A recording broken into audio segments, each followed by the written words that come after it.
8 de enero de 2016. ¡Entra! ¡Busca la escalera!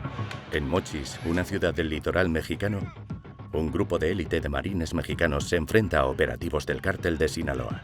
El premio puede que uno de los señores de la droga más buscados, Joaquín El Chapo Guzmán Loera. Después de escaparse 2 veces de la cárcel y más de 10 años fugitivo, esta vez Guzmán no conseguiría evadirse de las autoridades. Le condujeron a Estados Unidos para ser procesado. Un juicio que prometía separar al hombre del mito y arrojar luz sobre los tejemanejes del multimillonario negocio de la droga. Esta es una historia sobre el poder del dinero de la droga, la ostentación, la violencia, la corrupción de las autoridades, pero también es la historia de la guerra de la droga y de los límites de esa guerra.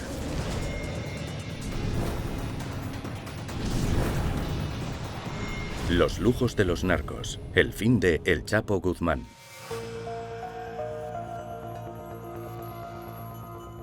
Chapo Guzmán estuvo en una prisión llamada Altiplano, que es una cárcel de máxima seguridad a las afueras de la Ciudad de México. Y allí, para llegar a su módulo, que era una especie de módulo de aislamiento, había que atravesar 15 puertas y para abrir una, antes había que cerrar la otra. En la celda no había váter, solo un agujero en el suelo. Había una ducha pequeña con una pared a la altura del pecho. Va de un lado a otro, caminando sin parar, algo que imagino que será lo normal en esa situación, no hay mucho más que hacer. Se mete en el hueco de la ducha para ver algo. Vuelve a la cama. Coge los zapatos. Vuelve al hueco de la ducha. Se agacha y desaparece. Y de pronto piensas, ¿dónde está? Joaquín Guzmán Loera, alias El Chapo o Chaparro, había huido. El tío se había vuelto a escapar, por segunda vez, de una cárcel de máxima seguridad, después de un año en la cárcel. Es un desafío a la imaginación. La ruta de escape conducía desde un agujero cavado en el suelo de hormigón reforzado de su ducha a un túnel con ventilación equipado con bombillas y una moto sobre raíles. Le llevaron bajo tierra hasta una chabola de bloques de ceniza fuera de la prisión, desde donde consiguió escapar. A pesar de estar vigilado las 24 horas del día, los funcionarios de prisiones tardaron 25 minutos en darse cuenta de que algo pasaba y casi 3 horas en confinar toda la prisión. Para entonces, el Chapo hacía tiempo se había esfumado para regresar a su fortaleza en las montañas de Sierra Madre, al oeste de México. El Chapo, el pionero del túnel, se fugó de la cárcel más segura de México por un túnel. Esas cosas, si las ves en la televisión dirías, sí, vale, Hollywood, pero no, era el Chapo. En el juicio de Guzmán, su principal lugarteniente, Dámaso López Núñez, ofreció información nueva e implicó a la mujer de Guzmán, Emma Coronel, en la fuga. Emma Coronel fue parte fundamental en este engranaje. Iba a visitar al señor Guzmán a la prisión y ella leía las cartas y luego ejecutaba lo que él le pedía, es decir, reunirse con el señor Dámaso López Núñez, con los hijos y ver cómo organizar todo esto. Según López Núñez, el plan comenzó pocas semanas después de la llegada de Guzmán. Se introdujo en la cárcel un reloj con GPS para indicar la ubicación de su celda y Guzmán y otros prisioneros escuchaban la excavación. Cualquiera cerca de esa zona pudo haber sentido lo mismo o escuchado. Lo que significa que realmente el nivel de corrupción que lograron en la prisión fue muy alto. El coste de la construcción y los sobornos no se concretaron en el juicio, pero se calculó que serían millones de dólares. Está claro que costó mucho. Fue una operación muy cara, pero no suponía un desajuste en el presupuesto del cártel de Sinaloa. El Chapo podía pagar eso con lo que le sobrara del fin de semana. Al otro lado de la frontera norte de México, Estados Unidos es el mercado de drogas ilegales más grande del mundo. Todos los años, los cárteles de México se embolsan un beneficio estimado de 6.000 millones de dólares. Una estimación basada en factores como confiscaciones, cultivos y consumo. Pero en el juicio de Guzmán, los operativos más importantes del cártel ofrecieron un atisbo sin precedentes del dinero que realmente movían. El cártel de Sinaloa compraba la cocaína en Colombia a $3.000 el kilo. Después de transportarla a través de México por tierra, aire y mar, vendían ese mismo kilo en Los Ángeles a 20.000, en Chicago a 25.000 y en Nueva York a 35.000. El beneficio en esas ciudades, después de reducir costes, era enorme. Solo en el juicio, la Fiscalía relacionó a Guzmán y al cártel de Sinaloa con más de 500 toneladas de cocaína en un periodo de 25 años. Puede que los ingresos solo de esa cocaína, y probablemente había mucha más, alcanzaran los 11.000 millones de dólares. Con ese dinero se pueden comprar muchas cosas: túneles, policías, armas y mucha ostentación. Ciudad de México, una de las ciudades más grandes del planeta. En 2011, Mariana Van Zeller, corresponsal de National Geographic, fue a México para intentar entender la guerra de las drogas y sus excesos. Estamos atravesando uno de los barrios más caros de Ciudad de México, como el Beverly Hills de la ciudad. Aquí las casas cuestan millones de dólares. Hay guardas de seguridad en prácticamente todas las esquinas y ahora vamos a visitar una de estas casas. Esta mansión fue requisada por el gobierno mexicano. En ese momento, la casa llevaba desocupada 4 años y estaba vigilada las 24 horas del día. Antes pertenecía a este hombre, Jenly Gigón. Trabajaba en el sector farmacéutico. El gobierno dijo que trabajaba para el cártel de Sinaloa. Hola, buenas tardes. Vaya. Alba Zabane es tasadora de los bienes requisados por el gobierno. Es una casa muy suntuosa. Bien, se ve que era una casa de mucho lujo. Sí, era una casa lujosa. De hecho, los terminados, los acabados. ¿Eso qué era? Este es un candil de baccarat. ¿Ese es baccarat? Sí, claro. Lámparas de baccarat. Sí. Sofás de Versace. Los mármoles, tanto mármol que tiene esta casa, ¿no? La casa de Jenly Gigón estaba repleta de objetos caros. Estos son las cajas de relojes Patek Philippe, relojes suizos que valen decenas de miles de dólares. En estas fotos pueden verse algunas de las joyas y relojes que se encontraron. Por supuesto, nada comparable a lo que se encontró en este compartimento secreto. Esto es un armario con puerta doble. Esta puerta es de metal y conduce a estos archivadores que estaban atestados con parte de los más de 205 millones de dólares que se encontraron en la casa. Fue una de las incautaciones de dinero más cuantiosa relacionada con la droga.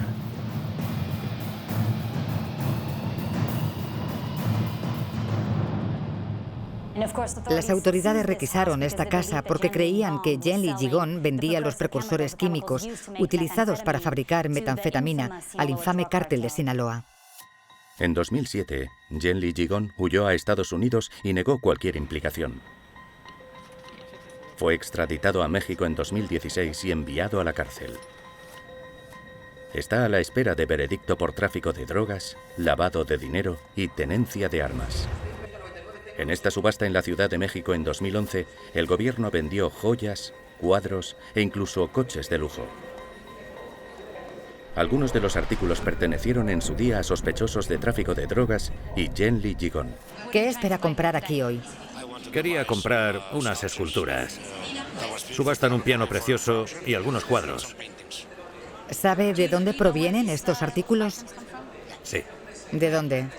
Del chino que tenía 200 millones de dólares en el sótano de su casa. De ahí.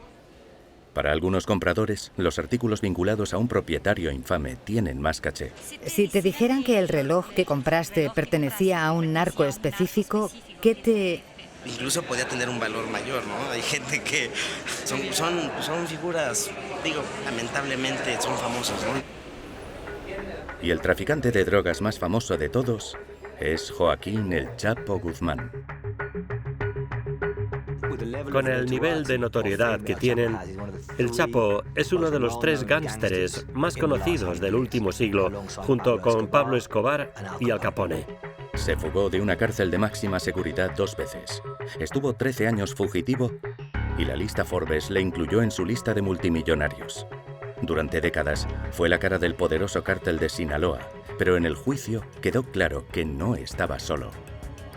El Chapo se convirtió en un líder emblemático, un símbolo del cártel. Pero yo creo que en realidad los cabecillas eran varios traficantes y no había un único líder. Lo que pudimos entender durante el juicio es que Ismael Mayo Zambada podría tener un nivel un poco más alto del que tenía Guzmán Loera en ese momento. Guzmán Loera era la parte operativa, es decir, el ejecutor de los planes. Culiacán, capital de Sinaloa. Una metrópolis bulliciosa y la fortaleza del cártel de Sinaloa. Se cree que el crimen organizado controla el 15% de la economía del estado. En 2011, la influencia del tráfico de drogas en Culiacán era notable. La policía local iba armada y llevaba protección personal. La violencia iba y venía entre los grupos de traficantes rivales. Y como desde entonces, en la calle Benito Juárez hay un próspero negocio que cambia dólares a pesos. A los productores locales de marihuana y adormidera les pagan los cultivos en dólares. Aquí los cambian por pesos. Incluso en la muerte, la cultura narco impregna Culiacán. En este cementerio descansa uno de los nombres más importantes del tráfico de drogas en Sinaloa. Su abultada fortuna se muestra en todo su esplendor. Algunos de estos mausoleos cuestan más de $500.000. Tienen una altura de 3 pisos. Tienen aire acondicionado y algunos incluso tienen cristal a prueba de balas. Las tumbas de los señores de la droga caídos y sus soldados no son el único capricho del estilo de vida de los narcos. En todo México, para los traficantes de drogas, su arma es muy especial. Las personalizan con joyas, nombres e iniciales y suelen bañarlas en oro. Este arma fue requisada en una casa refugio de Culiacán. Las iniciales, JGL, son de Joaquín Guzmán Loera, el Chapo. Este vídeo se grabó en 1993, durante la primera temporada en la cárcel de Guzmán. 8 años después se fugó de esa cárcel y siguió contribuyendo a convertir el cártel de Sinaloa en un centro neurálgico.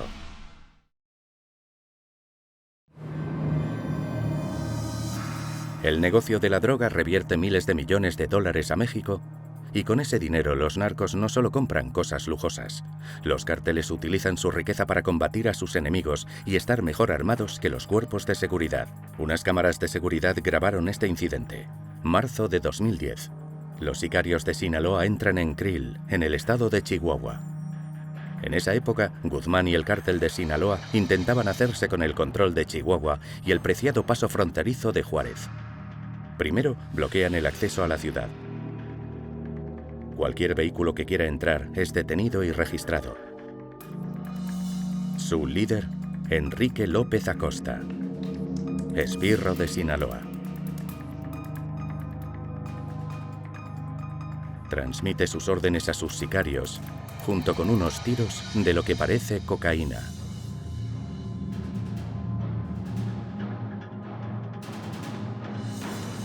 Luego, los hombres con armas automáticas atacan un complejo residencial cercano.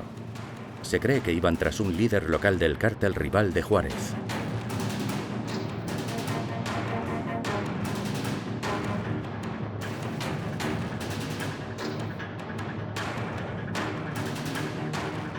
Murieron 8 personas. Los matones de Sinaloa ocuparon Krill durante casi 1 hora.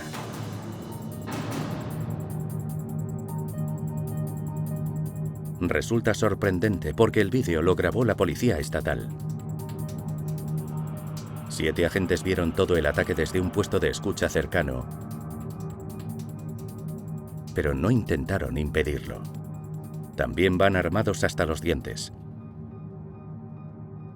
En su mejor momento, el cártel de Sinaloa dominaba una extensa franja de México, dando lugar a una red de distribución de drogas enorme que abarcaba 6 continentes.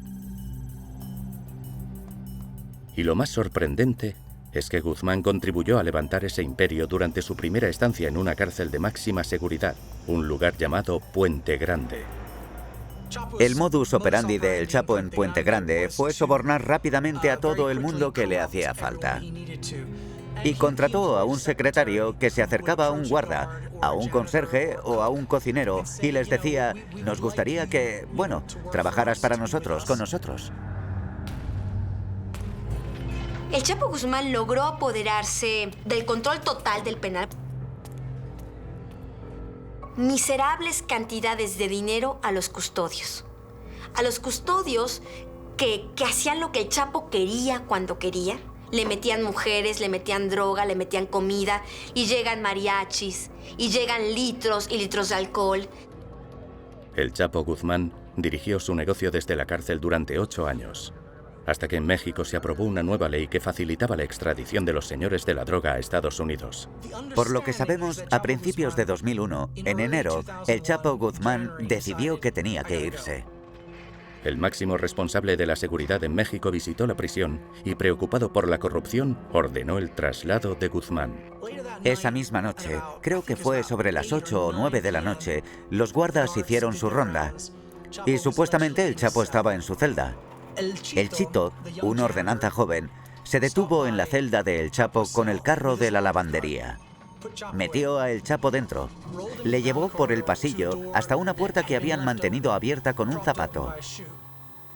Las cámaras de seguridad estaban apagadas. A día de hoy, nadie sabe quién apagó las cámaras. Tuvo que contar con la complicidad de los agentes. Supuestamente, el Chito cruzó la sala con el Chapo, atravesó puertas abiertas, lo llevó por los pasillos y pasó delante de guardas. Luego, metió al Chapo en la parte de atrás de un Chevy y condujo hasta Guadalajara. Aunque hay quien cree que el Chapo simplemente salió por la puerta, en el juicio, el lugarteniente de Guzmán, Dámaso López Núñez, declaró que utilizó el carro de la lavandería. Cuando Mariana Van Zeller informaba desde México 10 años después de la primera fuga, Guzmán seguía fugitivo. Las autoridades creían que se ocultaba en las montañas del oeste, en Sierra Madre, a las afueras de Culiacán. ¿Que se cree que el Chapo todavía se encuentra aquí en estas montañas? El Chapo es como un santo, señorita. El Chapo dice que anda por acá, el lugar donde creció, el lugar donde nació y su zona de influencia. ¿Quién sabe dónde se encuentra? Eso sí es un enigma a todos nosotros. Es posible que estas montañas ofrecieran refugio a Guzmán, pero en el juicio quedó claro que la corrupción desempeñó un papel en mantenerle a él y al cártel de Sinaloa libres y en activo.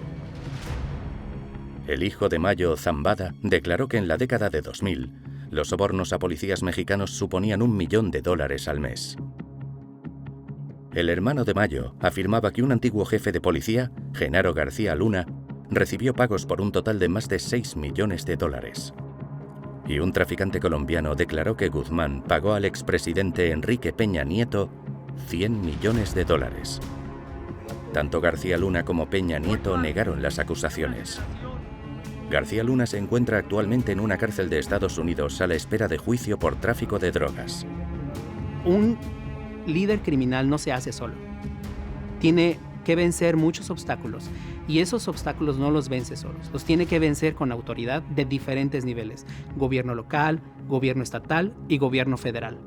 Y el cártel de Sinaloa, el señor Guzmán Loera, logró tocar todos esos niveles. Las montañas de Sierra Madre, Sinaloa, al oeste de México, perfectas para ocultar a traficantes de droga como el Chapo Guzmán y perfectas para plantar cultivos del cártel como marihuana y adormidera. Cuando se grabó esto en 2011, el general Moisés Melo García estaba al frente de la guarnición militar de Culiacán. Sus soldados estaban en el frente de la guerra de las drogas del gobierno. Su misión: localizar y destruir los campos de marihuana y opio que llevaban formando parte de la economía local más de un siglo. El general les explicaba que esta plantación, el precio de mercado de esas drogas en Estados Unidos sería de $1,5 millones. En 2011, Los beneficios solo de la marihuana eran inmensos. En Sinaloa, un kilo valía $60. En Estados Unidos, 5.000.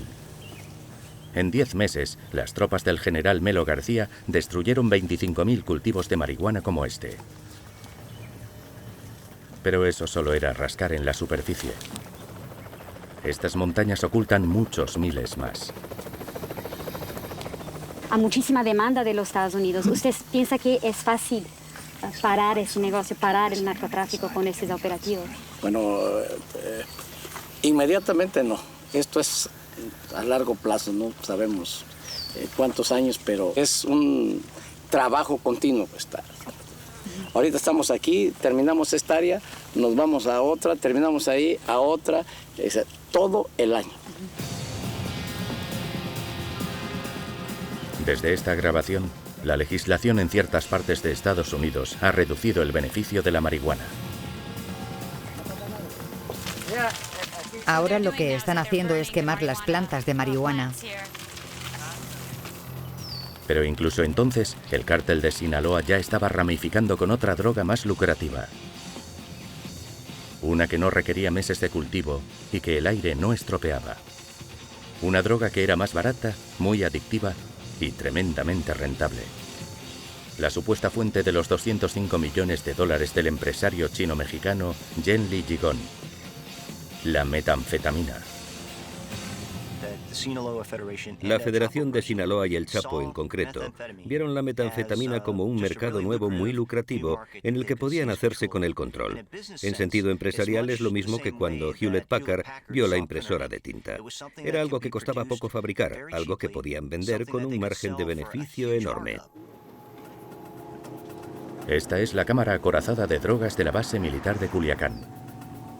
Un laboratorio clandestino que se aseguró y es metanfetamina líquida que de aquí pasa a este proceso y de este proceso pasa aquí al cristal.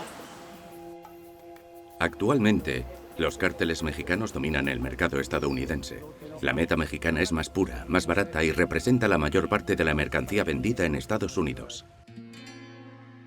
Ahora el cártel de Sinaloa está aplicando el mismo modelo a los opiáceos, abandonando la heroína extraída de plantas para convertirse en el mayor proveedor de fentanilo de Estados Unidos.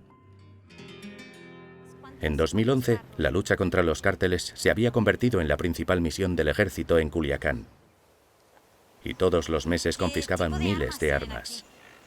Muchas eran típicas del estilo narco, con placas de oro y lujosamente decoradas. Pero desgraciadamente, las armas que encontraba el ejército eran cada vez más letales. En las ametralladoras antiaéreas. Esta es para ametralladora antiaérea. Entonces, por eso, ejército entró, porque tenemos más o menos el mismo tipo de armamento y tenemos más adiestramiento que ellos. Entonces, normalmente, cuando hay un enfrentamiento, nosotros les ganamos, normalmente. No siempre. No siempre. Okay. En 2013, el ejército recibió refuerzos. Los marines mexicanos. Los marines o SEMAR, considerados la fuerza gubernamental menos corrupta, fue el grupo que iba a por objetivos más valiosos. En la frontera, las fuerzas de seguridad estadounidenses están centradas en otro problema: impedir que una iniciativa empresarial multimillonaria moviera su producto hacia el norte. Hay un grupo de hombres. Confirma la ubicación. Durante décadas, los cárteles mexicanos han sido muy creativos a la hora de introducir drogas en el mercado estadounidense. El Chapo Guzmán y el cártel de Sinaloa eran famosos por construir túneles de millones de dólares bajo la frontera, como el túnel que utilizó Guzmán para fugarse de la cárcel en 2005. Sin embargo, la mayor parte de la droga va por una ruta más directa, por el paso fronterizo 48 que une Estados Unidos y México.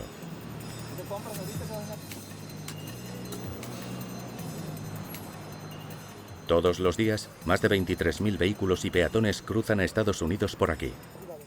Es el quinto puesto fronterizo más concurrido entre los dos países. Pero a finales de 2000 era el primero en incautaciones de cocaína. y un canal importante para el cártel de Sinaloa. La mayoría de las drogas duras pasan a través de pasos fronterizos, y de los cientos de toneladas de cocaína que intenta pasar a través de la frontera del sudoeste, puede que el 90% lo consiga. En el flujo constante del tráfico fronterizo, identificar a los traficantes es una misión prácticamente imposible. Pero en mayo de 2005, los cuerpos de seguridad consiguieron hacerse con un indicio prácticamente insignificante y durante 2 años reconstruyeron la imagen pormenorizada de la mayor operación de contrabando de cocaína del cártel de Sinaloa.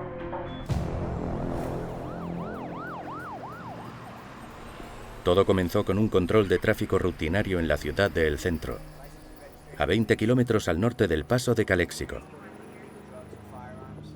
Estaba muy nervioso, sudaba mucho, le temblaban las manos y le latía la carótida. La policía de El Centro pidió a la patrulla fronteriza que enviara un perro policía. La patrulla fronteriza de Estados Unidos envió un perro detector de narcóticos para comprobar el exterior del vehículo. El perro señaló el maletero. Dentro, 25 kilos de cocaína. Pero la pista valiosa estaba en el asiento delantero. Empezamos a examinar el teléfono y ver qué contactos tenía. Los nombres eran todos motes y apodos, en vez de nombres completos. El hallazgo acabó desembocando en escuchas telefónicas. Cientos de escuchas telefónicas repartidas por todo el país. Las autoridades se habían topado con una célula de transporte del cártel de Sinaloa. Le veo. Tengo contacto visual. Al final, la investigación condujo a más de 1000 detenciones en todo Estados Unidos. Y directamente al primer lugarteniente del cártel de Sinaloa, Víctor Emilio Cazares. Vaya. En estas imágenes inéditas puede verse cómo vivía Víctor Emilio Cazares. Es un recinto enorme. Hay una piscina enorme, establos y un campo muy grande. Es enorme. Lo primero que llama la atención es la capilla familiar en la entrada principal.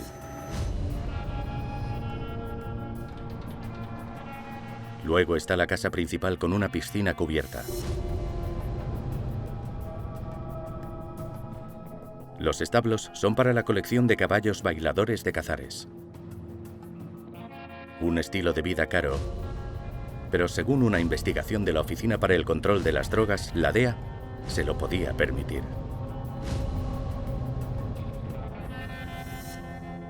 Víctor Emilio Cazares era uno de los ejecutivos mejor pagados de Norteamérica, en base a lo que ganó en esos 2 o 3 años.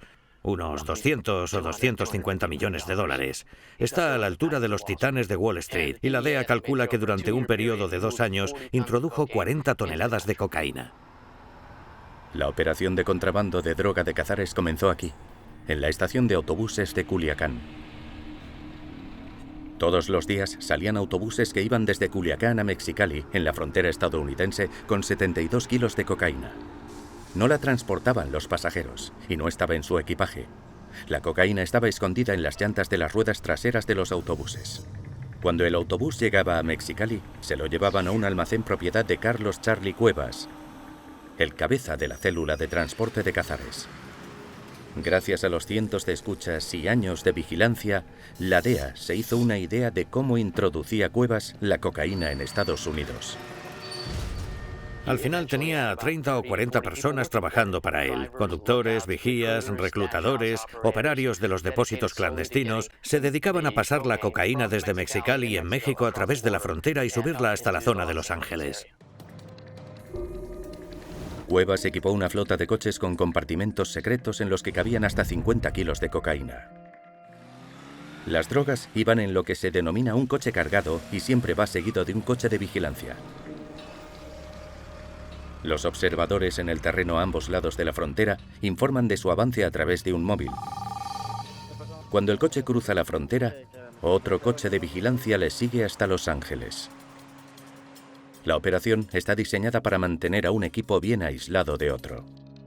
Se hacía un trasvase de una célula a otra. No iban directamente hasta los depósitos clandestinos. El coche cargado va hasta un restaurante de comida rápida y le dan las llaves a un miembro de la célula de distribución en Los Ángeles. Luego, la carga se traslada a un depósito clandestino donde se descarga, se pesa, se vuelve a empaquetar y se envía a un almacén gestionado por otra célula. Cuando llegan al almacén hay un tráiler de 16 metros esperándoles.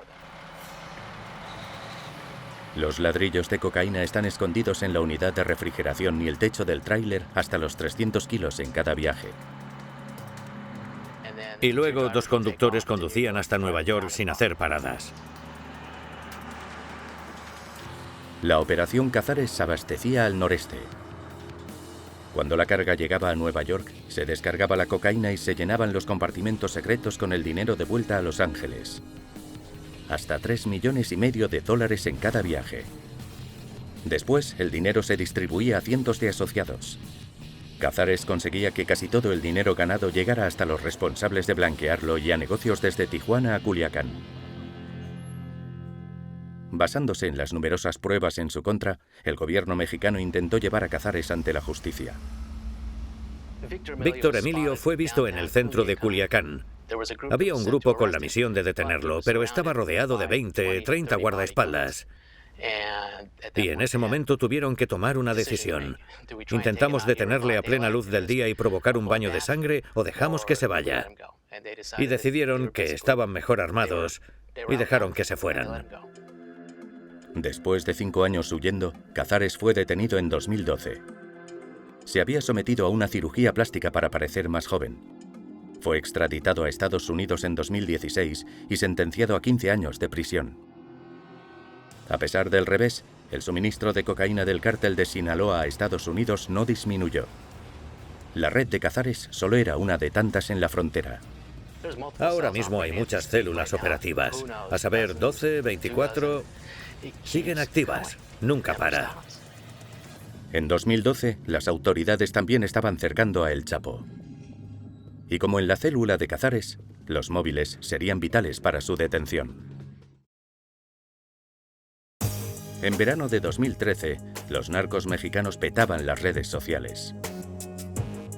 Cuentas, supuestamente de los hijos del Chapo Guzmán y de su socio Mayo Zambada y los hijos de sus amigos, en las que publicaban selfies con gatos exóticos, armas bañadas en plata y coches de lujo. Incluso 1 o 2 supuestas fotos del propio Chapo. La generación millennial se funde con la cultura narco. Esta actividad desentonaba con la naturaleza discreta de la generación anterior. Pero lo que acabó con el Chapo Guzmán no fue Twitter, fue la mensajería instantánea. ¿Cómo vas a llevar toneladas y toneladas de cocaína, atravesar todo México e introducirla a través de varios puntos fronterizos sin estar en constante comunicación con los cientos y cientos de personas implicadas en ese proceso? Y no unos cuantos mensajes al día, sino cientos. Y no hablaban, enviaban mensajes encriptados y creían que era seguro. El cártel de Sinaloa utilizaba el servicio de mensajería de BlackBerry y Estados Unidos grababa sus conversaciones. Empezamos a centrarnos en la infraestructura interna de El Chapo. Desde sus mujeres, novias, hijos, familiares, correos, facilitadores, pilotos, proveedores, todo el mundo. A través de las escuchas, las investigaciones de la DEA y la Agencia de Seguridad Nacional, entre otros, elaboraron el mapa de la red de comunicaciones de Guzmán. Chapo había configurado una estructura espejo para aislarse de sus trabajadores. Los operarios sobre el terreno contactaban con una serie de móviles denominados oficinas. Es el llamado primer nivel. Tu mensaje llega a la oficina 5 de Durango. Un tipo sentado en un piso con un dispositivo. Copia y pega el mensaje y lo envía a otro dispositivo. El segundo nivel proporciona un filtro adicional al jefe. Luego envía el mensaje al nivel superior, el tercero, el secretario personal del Chapo Guzmán y guardaespaldas, que está con él las 24 horas del día.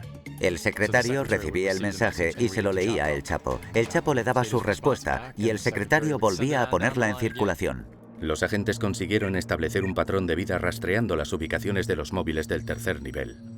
Lo que descubrieron fue que el Chapo no vivía en un escondite en las montañas, sino en el centro de Culiacán. No se movía. Pasa el 90% de su tiempo en su principal casa refugio. Para evitar filtraciones, solo unos cuantos agentes norteamericanos seleccionados tenían esa información. No se informó a nadie del gobierno mexicano, pero ya era hora de armar a la operación. Básicamente, cruzamos la calle para ver a los marines mexicanos, la SEMAR, que eran famosos por ser los menos corruptos dentro del gobierno mexicano. Así nació la Operación Gárgola. El equipo, una brigada de marines mexicanos y agentes de la DEA, la Agencia de Seguridad Nacional y el Servicio de Alguaciles de Estados Unidos. El Chapo conocía nuestros movimientos, conocía los movimientos de los marines en Sinaloa. Y no se fue de su casa refugio. Con la mira puesta en la ubicación de El Chapo, los marines avanzaron. Tardaron entre 10 y 15 minutos en atravesar las puertas de acero reforzado de 15 centímetros de grosor. Veían a gente por las ventanas, las luces estaban encendidas, se asomaban entre las persianas, pero desaparecían rápidamente. Cuando los marinos consiguieron atravesar esa puerta y entrar en la casa, estaba vacía. Fueron al dormitorio y en el baño adyacente encontraron la bañera levantada en un ángulo de 45 grados y un túnel debajo. Oían el chapoteo del agua desde lejos. Se había ido. El Chapo se había dado a la fuga. Una vez más, parecía que el Chapo se había escabullido. Los marines mexicanos y los agentes estadounidenses registraron una casa tras otra, recogiendo móviles, sospechosos y cualquier información que pudiera conducir hasta Guzmán. Encontraron alijos de drogas y armas, pero nada demasiado ostentoso. Un reloj de lujo que seguía en su caja y su Super Colt personalizado con JGL. Nada que ver con los famosos excesos del estilo de vida de los narcos. Si eres un fugitivo durante 13 años, ¿cómo vas a vivir de manera ostentosa? En los días posteriores, el equipo reconstruyó la fuga de Guzmán. Había huido a Mazatlán con su secretario, Cóndor. Ya sabían en qué ciudad, pero no tenían un móvil para establecer la ubicación exacta. A una media hora de Mazatlán, la HSI interviene y encuentra el número del tercer nivel. Está en un lugar llamado Miramar, un sitio al que llamábamos el Hotel Miramar, con salida directa al agua. En ese momento, supe que le teníamos. Mazatlán, 5:30 de la mañana. Los marines mexicanos que colaboran con agentes estadounidenses vestidos con el uniforme mexicano, pasamontañas y algunos armados, se acercan a Miramar. El objetivo, Joaquín El Chapo Guzmán. Empecé a ver luces que procedían de distintas plantas. Sospechábamos que estaba en la cuarta planta. Fueron a la puerta 401, tiraron la puerta abajo, entraron e inmediatamente vieron a Cóndor. Se lo llevaron detenido. Llegaron hasta la habitación. La mujer del Chapo estaba allí con sus hijas gemelas y su mujer gritaba: «No le matéis, no le matéis, no le matéis». Y el Chapo bajó el rifle y se lo llevaron detenido sin disparar ni un tiro. Después de 13 años huido, Guzmán volvía a estar en manos de las autoridades mexicanas. Fue una cooperación sin precedentes en todos los niveles. Era imposible hacerlo de otra manera. Nosotros teníamos la información, ellos tenían las herramientas operativas para ejecutar la operación, y fue todo un éxito. Fue gracias a la cooperación de dos países para conseguir algo que la mayoría consideraba imposible. Pero 1 año y medio después, Guzmán se fugó a través de un túnel de una cárcel de máxima seguridad.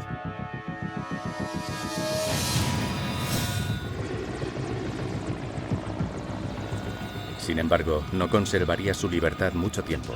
Tras 6 meses de persecución, los marines mexicanos lo apresaron en Los Mochis, una ciudad del litoral de Sinaloa.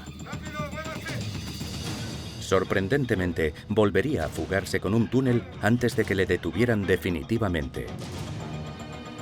1 año después, en enero de 2017, Guzmán fue extraditado a Estados Unidos. Noviembre de 2018, Nueva York. Un convoy de seguridad cierra el puente de Brooklyn al tráfico. El juicio de Estados Unidos contra Joaquín Archibaldo Guzmán Loera había empezado. Los cargos incluían tráfico de drogas, conspiración para cometer asesinatos y blanqueo de capitales. Si algún historiador, por ejemplo, quiere escribir sobre cómo funciona el narcotráfico en México, en definitiva tiene que revisar este juicio. No. Son 6 toneladas. Se van a comprar 2 y 4 se van a dar propiedades. La Fiscalía utilizó 25 años de pruebas para relacionar a Guzmán con todos los aspectos del comercio de drogas. poquito light, es lo que tengo ahorita ya. Ajá. La cooperación de los testigos, incluido el hermano y el hijo del colíder del cártel, Mayo Zambada, los principales proveedores de cocaína de Colombia y los compradores en Estados Unidos. Amigo, ¿a cómo tratamos? Me lo dan a 55. Ay, ¿a cómo la van a pagar? Contribuyó a consolidar el caso a cambio de una reducción de la condena. Ese fue el éxito de los fiscales, porque todos los testigos, este rango era tan distinto que nos permitió justamente conocer los elementos que necesita una organización criminal para operar. Durante más de 35 días de declaraciones, la defensa atacó la credibilidad del testigo estrella y destacó la corrupción gubernamental. Creo que es el mayor éxito de la defensa. Decir, bueno, aquí no es el único malo Guzmán Loera. Aquellos que se retratan como buenos no son tan buenos como se retratan.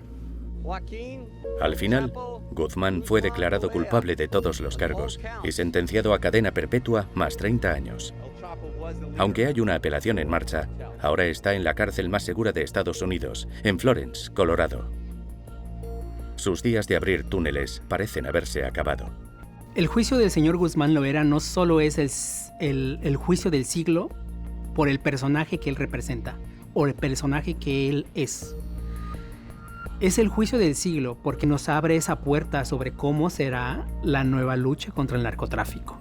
Es decir, van a seguir cayendo cabezas y cabezas que jamás imaginamos que podían caer.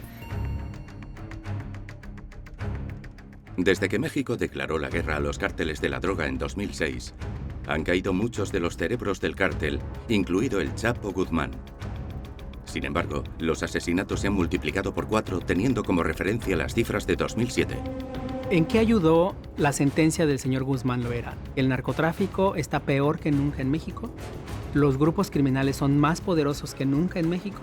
La estrategia de las autoridades definitivamente tiene que cambiar. El Chapo Guzmán es un mensaje poderoso, lo es. ¿Realmente generó un cambio? Yo dudaría. Estados Unidos sigue siendo el mayor consumidor de drogas ilegales del mundo. La guerra de las drogas y el tráfico de drogas continúan.